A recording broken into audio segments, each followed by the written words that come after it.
Voters are also deciding on Proposition A, also known as Freedom Act Lubbock. This measure would decriminalize the possession of low-level marijuana inside the city limits. Well, at this point, though, it looks like the issue is not going to pass, with early votes showing only 34% in favor.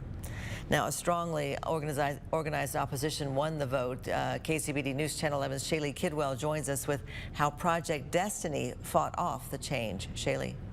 Good evening, Karen. I'm here with Paul Stell, who was on the leadership team for Project Destiny. Tell me how much effort went into this race. We see signs all over town. A lot of people, I think, contributed to this.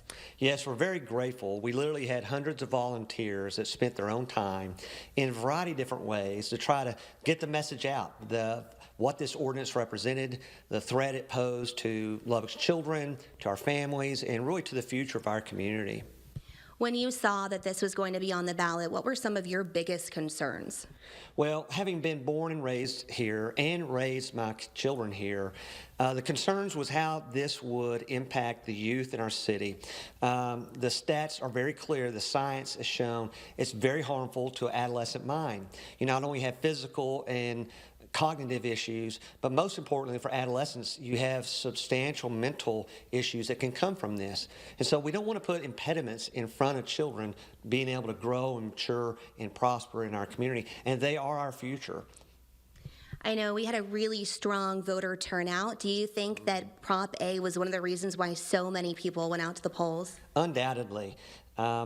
People saw that this was a substantial issue, and they turned out, and the city spoke, they let their voice be heard, and we're very pleased with the turnout and the results.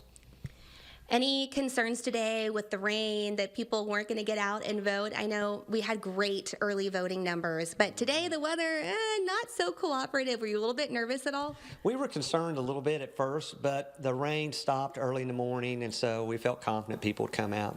Great. Thank you so much for your time. I really appreciate it. Karen, we'll send it back to you. Shaylee. Well, we spoke to Adam Hernandez about the marijuana proposal. You know, you saw him as a candidate for mayor on the ballot, but he also helped lead the referendum when it came before the city council in the beginning. He says the whole experience shows a difference in generations among the voters.